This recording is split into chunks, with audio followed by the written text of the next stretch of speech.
शांति। 20 अक्टूबर 2022 की साकार मुरली है।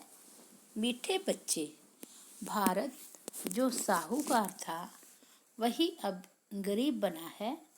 बाप ही इस गरीब भारत को फिर से साहूकार बनाते हैं। प्रश्न है, तुम गोपियों में सबसे खुशनसीब कौन और कैसे? उत्तर है, सबसे खुशनसीब वह हैं जो गॉडली ज्ञान डांस करते हैं। वहीं फिर सतयुग में जाकर प्रिंस प्रिंसेस के साथ डांस करेंगे। ऐसे खुशनसीब बच्चे अभी बाप पर पूरा पूरा बलि चढ़ते हैं। कहते हैं, बाबा मैं तेरा, मेरा कुछ भी नहीं। आप हमको स्वर्ग का मालिक बनाते हैं वो, तो मैं क्यों नहीं बलिहार जाऊं। ओम शांति। बाप बच्चों को धीरज दे रही हैं कि हे भारतवासी बच्चे। कौन से बच्चे? जो देवताओं के पुजारी हैं। वह मानते हैं हमारे इष्ट देव बड़े देवताएं थे। क्रिश्चियन क्राइस्ट की पूजा करेंगे, बौद्धि बुद्ध की पूजा करेंगे, जैन महावीर की पूजा करेंगे। हर एक अपने अपने धर्म के बड़े की पूजा करेंगे अथवा याद करेंगे। देवी देवताओं के मंदिर हैं, उनमें शिव का मंदिर भी आ जाता है। वह है निराकार। ब्रह्मा विष्णु शंकर आकारी हैं और लक्ष्मी नारायण सीता राम जगदम्बा जगत पिता है साकार। इन बातों को दुनिया वाले नहीं जानते। तो जो देवताओं के पुजारी हैं उनके लिए बाबा कहते हैं कि धीरज धरो, अभी स्वर्ग की स्थापना हो रही है। भारत स्वर्ग था। लक्ष्मी नारायण के राज्य को स्वर्ग कहा जाता है।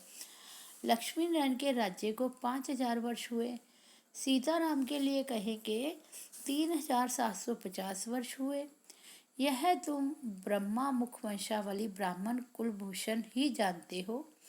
दुनिया में सब अंधकार में होने के कारण बुद्धिहीन है। उनको समझाना है कि तुम्हारा एक है लौकिक बाप, दूसरा है पारलौकिक बाप। वह है नई दुनिया का रचयिता। बाप नया घर बनाते हैं ना, बेहद का बाप नई सृष्टि बनाते हैं। अभी वह भारतवासी। यह महिमा और कोई धर्म वालों की नहीं है।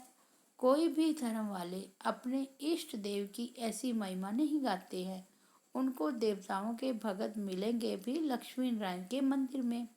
श्री कृष्ण के भगत कृष्ण के मंदिर में मिलेंगे। तुम जानते हो लक्ष्मी नारायण सतयुग में भारत के मालिक थे। गोवा भारतवासी सतयुग के मालिक थे। भारत बहुत साहूकार मालामाल था जब आदि सनातन देवी देवता धर्म था। यह है भारत का प्राचीन सहज राजयोग और सहज ज्ञान। देवी देवता धर्म है पुराना, परंतु मनुष्य भूल गए हैं कि देवी देवता धर्म की स्थापना किसने की। बाबा ने समझाया है। तुम हो संगम युगी ब्राह्मण। वह कलयुगी ब्राह्मण भी कहते हैं कि हम प्रजापिता ब्रह्मा वंशी हैं, परंतु वह यह नहीं जानते कि ब्रह्मा कब आए थे। तुम अब प्रैक्टिकल में हो। तुम जानते हो लक्ष्मी नारायण इस भारत में ही राज्य करके गए हैं।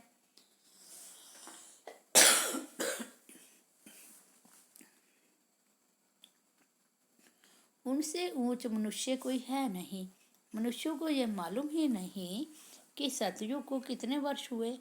वह तो सतयुग की आयु कितने अरब कह देते हैं। शास्त्र बनाने वालों ने अपनी मत डाल दी है। अब बाप तुम बच्चों को समझाते हैं जो भारत के असुल देवी देवता धर्म के थे, उन्हें बहुत जन्मों के अंत के जन्म में यहाँ आना है जरूर। यह वर्ण है ही भारतवासी देवी देवता धर्म वालों के, पिछाड़ी वाले और धर्मों के नहीं है। तुम अभी ब्रह्मावंशी ब्राह्मण बने हो। तुम पुजारी से पूज्य बन रहे हो। तुम माताओं को भारत माता शक्ति अवतार कहा जाता है।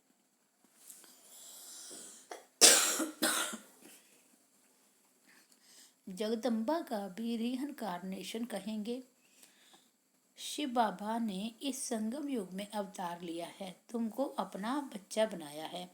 तुम बच्चे जानते हो परमपिता परमात्मा जो सभी आत्माओं का बाप है, वह है ब्रह्मांड का मालिक। उनको सृष्टि का मालिक नहीं कह सकते। भल पिता है परंतु मालिक नहीं बनता, यह भी गुह्य बात है। वह क्रिएटर है तो क्रिएशन का मालिक होना चाहिए, परंतु बाबा कहते हैं मैं जो स्वर्ग स्थापन करता हूँ उसका मालिक नहीं बनता हूँ, मालिक तुम बच्चों को बनाता हूँ। दुनिया में सब कहेंगे कि भगवान सृष्टि का मालिक है, परंतु वह मालिक है रचने के लिए। बाकी स्वर्ग का मालिक तो तुमको बनाते हैं। बाप का काम है बच्चों को सिर पर चढ़ाना। बाप सेवाधारी है ना, बच्चों को सब कुछ देकर चला जाता हूँ। बाप भी कहते हैं तुमको लायक बनाए, नई सृष्टि रचवा कर उनका मालिक बनाए, मैं रिटायर्ड हो जाता हूँ।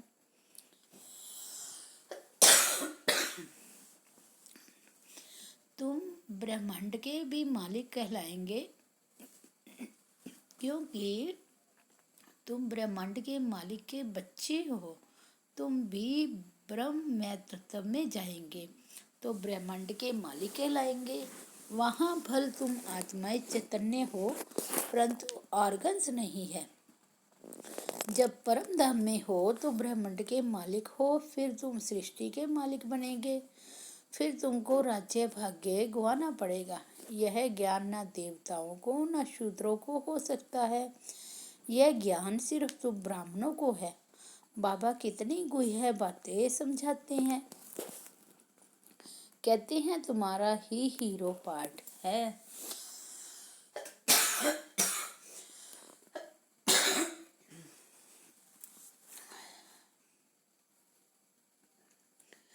जगदम्बा ज्ञान गणेश्वरी है, फिर राज राजेश्वरी बनती है। तत्व ऐसे नहीं सिर्फ 2-4 का पार्ट है। सृष्टि का राज्य लेना और गंवाना यह भारतवासियों का खेल है। भारतवासी ही सृष्टि के मालिक थे, आज कंगाल बने हैं। आप पवित्र राजाओं का भी राज्य नहीं है, पंचायती राज्य है। कहा जाता है रिलीजन इज माइट। सर्वशक्तिमान बाप बैठ देवी देवता धर्म की स्थापना कर रही हैं। कितनी माइट देती हैं जो हम सृष्टि के मालिक बन जाती हैं। भारत में तो अनेक धर्म हैं। गुजरात में रहने वाली कहती हैं हम गुजराती हैं। सतयुग में एक ही धर्म था। बाप कहती हैं तुमको फिर से गीता का ज्ञान सुनाता हूँ। जब तक जिएंगे तब तक ज्ञान अमृत पिएंगे। अनेक जन्मों का बोझा है वह उतरने का है। उन्होंने तो युद्ध का मैदान दिखलाए कृष्ण का नाम डाल दिया है।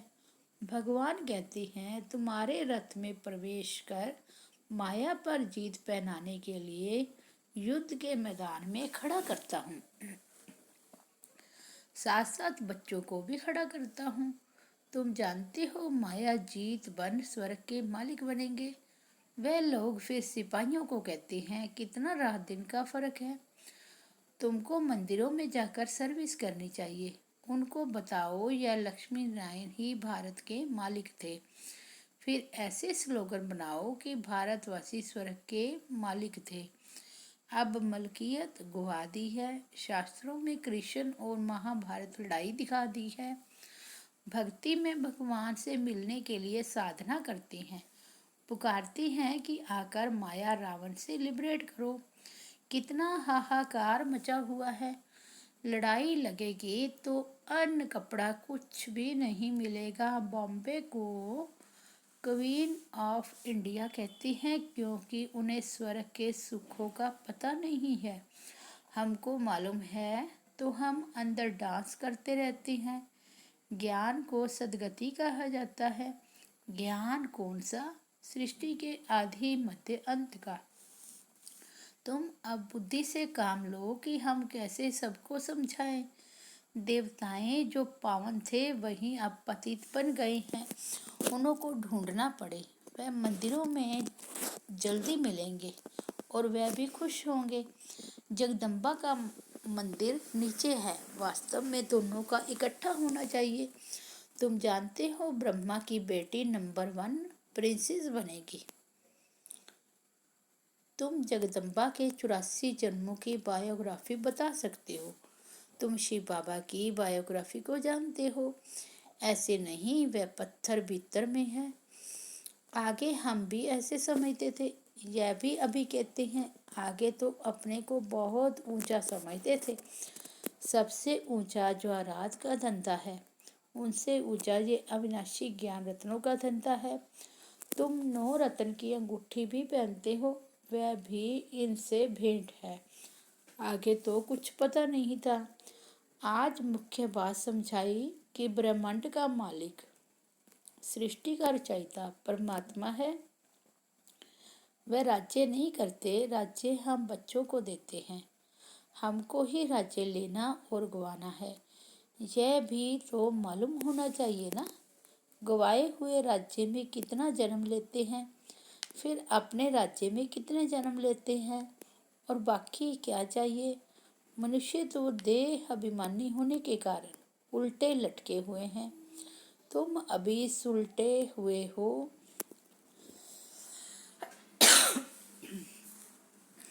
मनुष्य जब मरते हैं तो फिर उनका मुंह फेर देते हैं।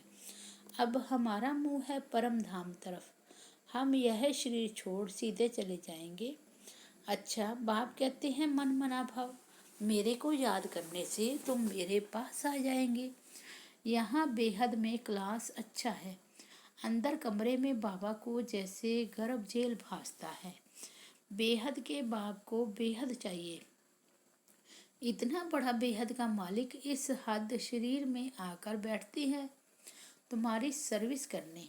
इनको आना ही है पति शरीर पति दुनिया में। कहते हैं तुम बच्चों को पति से पावन बनाए, स्वर्ग का मालिक बनाए, फिर मैं चला जाता हूँ। अभी उथल पाथल होगी तो कई जो कच्चे हैं उनके तो देखकर ही प्राण निकल जाएंगे। किसको मरता हुआ देखकर भी कईयों को बड़ा शौक आ जाता है और मर जाते हैं। तुमको तो बहुत मजबूत होना चाहिए। गाया भी जाता है कि मिरवा मौत मुल्क का शिकार। स्वर्ग के लायक तो अब हम बन रहे हैं। बाप कहते हैं इस लड़ाई द्वारा ही गेट खुलते हैं। अब चलो वापिस, खेल पूरा हुआ। बाबा है रूहानी गाइड, रूहानी धाम में ले जाते हैं। इसलिए अब बाप को याद करो तो अंतमति सो गति हो जाएगी। कोई कोई का तो यहाँ बहुत छोटा जन्म होता है। गरम में बहुत सजाएं खाते हैं, बाहर आया और बच्चा मर गया, फिर दूसरा हिसाब किताब भोगने जाता है। बाप कहते हैं मीठे मीठे बच्चे, इन ज्ञान रत्नों को बुद्धि में धारण करो, मंदिरों में जाकर सर्विस करो। इसको मेहनत कहा जाता है। डरो मत, जो अपने धर्म के होंगे उनको तीर लगेगा। सन्यासियों के पास जाकर देखना चाहिए, बिच्छू के डंक का मिसाल है ना। देखो पत्थर है तो डंक नहीं लगाओ, ट्राई करनी चाहिए। कोशिश करते करते अभी अर्जुन वह ज्ञान और योग की ताकत आई नहीं है, इसलिए अभी सन्यासियों रजाओं आदि को कहाँ समझाया है।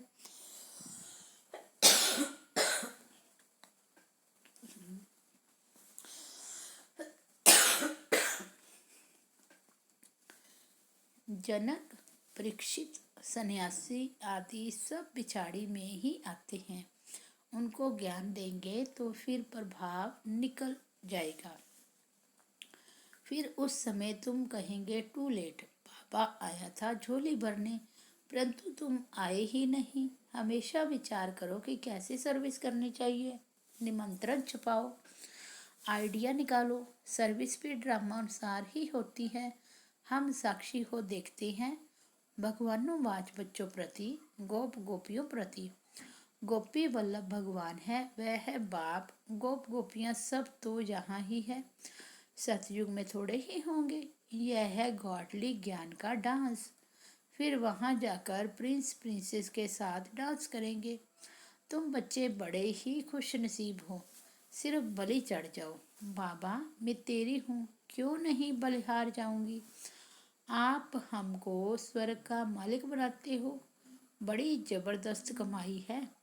बाकी सब तो कब्र दाखिल होने हैं। कब्रिस्तान फिर परिस्तान होगा। दिल्ली परिस्तान थी, परियों का स्थान था। देवी देवताओं को परिस्तान की परियां कहा जाता है। अब कब्रिस्तान है। अच्छा, मीठे मीठे सिक्के लदे बच्चों प्रति माता पिता बाप दादा का याद प्यार और गुड मॉर्निंग। रूहानी बाप की रूहानी बच्चों को नमस्ते। हम रूहानी बच्चों की रूहानी बाप दादा को याद प्यार, गुड मॉर्निंग और नमस्ते। धारणा के लिए मुख्य सार है, फर्स्ट पॉइंट है, सदा इस नशे में रहना है कि हम ब्रह्मांड और विश्व का मालिक बन रहे हैं। हम ब्राह्मण ही फिर देवता बनेंगे। सेकंड पॉइंट है, अपनी अवस्था मजबूत बनानी है, मौत से भी डरना नहीं है, बाप की याद में रहना है, धारणाकार औरों की सर्विस करनी है। वरदान है, बहानेबाजी के खेल को समाप्त करने वाले मास्टर दातापन के सम्मानधारी भाव। जिन बच्चों को बहानेबाजी का खेल आता है वह कहेंगे ऐसे नहीं होता तो वैसे नहीं होता, इसने ऐसे किया, सरकमस्टांस व बात ही ऐसी थी। अब इस बहानेबाजी की भाषा को समाप्त कर दृढ़ प्रतिज्ञा करो कि ऐसा हो या वैसा, लेकिन मुझे तो बाप जैसा बनना है। दूसरा सहयोग दे तो मैं संपन्न बनूं, नहीं, इस लेने की बजाय मास्टर दाता बन सहयोग, स्नेह, सहानुभूति देना ही लेना है। इस भावना से मास्टर दाता बन के सम्मानधारी बन जाएंगे। स्लोगन है, जब मैं और मेरे पन के भावों से वैराग्य हो तब कहेंगे बेहद के वैरागी। अच्छा, ओम शांति।